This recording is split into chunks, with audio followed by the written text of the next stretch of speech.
Assalamualaikum warahmatullahi wabarakatuh. Salam sejahtera untuk kita semua, para pemirsa. Berikut ini akan dibahas lanjutan dari radioaktivitas untuk video yang pertama. Pada video yang kedua maksudnya. Pada video yang pertama telah dibahas tentang pendahuluan serta jenis-jenis radiasi. Nah, pada bagian video yang kedua ini akan membahas tentang hukum-hukum peluruan serta carbon dating. Kita akan awali dengan hukum-hukum peluruan. Itu ada 5 bagian para pemirsa. Yang pertama tentang jumlah atom, yang kedua tentang waktu paruh, yang ketiga tentang aktivitas radiasi, kemudian yang keempat adalah aktivitas jenis atau aktivitas spesifik, dan yang kelima adalah umur rata-rata. Kita akan awali hukum-hukum peluruan yang pertama, yaitu tentang jumlah atom.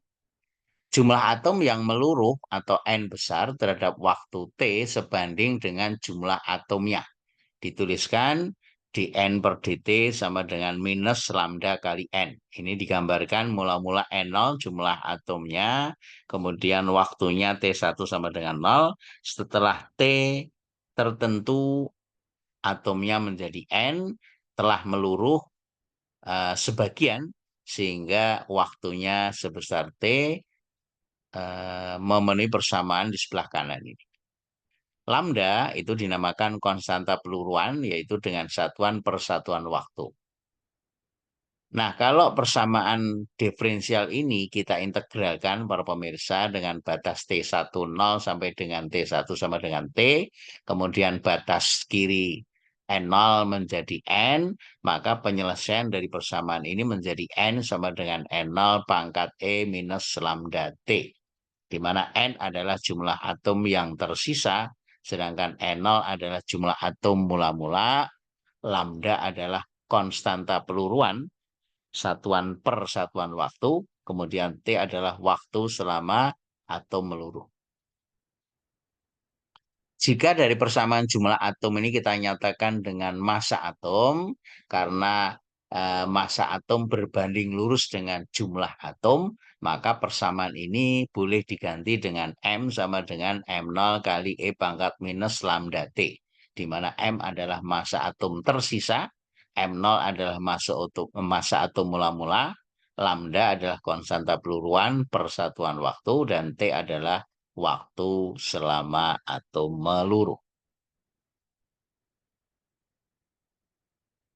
Nah, kemudian kita masuk ke bagian yang kedua, yaitu waktu paruh. Pengertian waktu paruh dengan notasi T setengah atau T besar adalah waktu yang diperlukan agar nuklida yang tersisa tinggal 50% atau tinggal setengah dari jumlah nuklida mula-mula. Kalau kita masukkan ke persamaan jumlah atom, di mana N tinggal setengah M0, N0, maaf para pemirsa, maka akan diperoleh T waktu paruh itu sama dengan ln 2 per lambda. Nah, ln 2 kalau kita hitung sebesar 0,693. Nah, jadi waktu paruh sama dengan 0,693 per lambda, dengan lambda adalah konstanta peluruhan dengan satuan per satuan waktu. Kemudian yang ketiga adalah aktivitas. Apa pengertian aktivitas para pemirsa? Aktivitas bahan radioaktif dituliskan A besar adalah jumlah nuklida yang meluruh tiap satuan waktu. Dituliskan A sama dengan minus dN per dt, di mana N adalah jumlah atom, A aktivitasnya. Minus karena berkurang. Dengan substitusi persamaan sebelumnya, N-nya sama dengan N0 kali E pangkat min lambda T, kemudian kita diferensialkan. Silahkan pemirsa bisa menghitung sendiri beberapa langkah persamaan matematik. Itu akan diperoleh A sama dengan A0 kali E pangkat min lambda T, di mana A adalah aktivitas tersisa, A0 adalah aktivitas mula-mula, lambda adalah konstanta peluruan dalam satuan persatuan waktu, dan T adalah waktu selama atom meluruh. Nah, jadi kalau kita analogikan dengan persamaan untuk jumlah atom ataupun massa, maka relasi keduanya bisa dituliskan seperti berikut ini, para pemirsa, yaitu A sama dengan lambda kali N dan aktivitas mula-mula A0 sama dengan lambda N0, di mana lambda adalah konstanta peluruhan.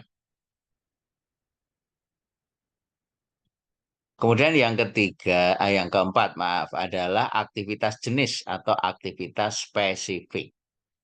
Apa itu pengertian aktivitas spesifik atau aktivitas jenis? Yang dituliskan AS adalah aktivitas bahan radioaktif tiap gram dari zat tersebut.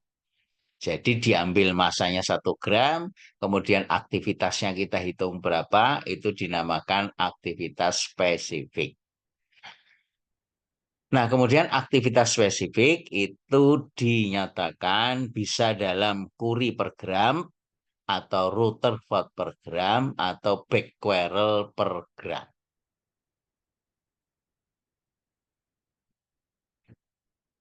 Kemudian yang ke 5, para pemirsa, yaitu tentang umur rata-rata.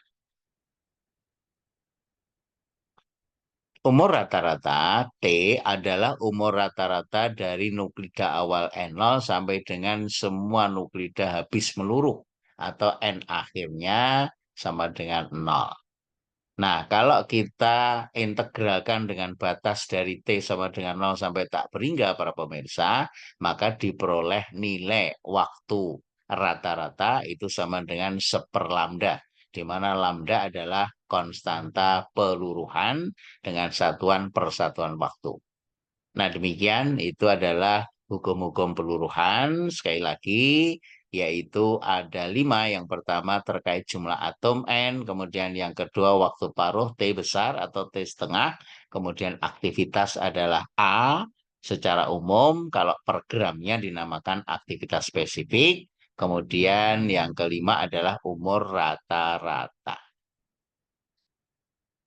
Nah, berdasarkan aktivitas spesifik ini, para pemirsa, itu digunakan metode yang namanya carbon dating.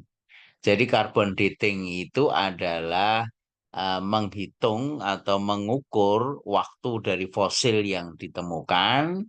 Nah, kemudian kita ukur berapa aktivitasnya setiap gram atau per gram atau aktivitas spesifik. Kemudian kita bisa hitung perkiraan waktunya ketika makhluk tersebut meninggal. Karena jumlah karbon C14 ketika masih hidup itu tetap. Kemudian begitu sudah meninggal, karbon C14-nya mulai meluruh. Nah, sehingga dengan mengukur aktivitas spesifiknya dalam satuan Curie per gram atau Rutherford per gram atau Becquerel per gram, maka bisa dihitung perkiraan umur fosil tersebut. Demikian para pemirsa, pengertian umum dari carbon dating. Nah, untuk lebih jelas lagi, kita akan membahas beberapa soal dan penyelesaiannya, tetapi akan kita lanjutkan untuk video selanjutnya, yaitu video ketiga. Sementara sampai di sini dulu. Sampai jumpa dalam video ketiga. Terima kasih atas perhatiannya. Assalamualaikum warahmatullahi wabarakatuh.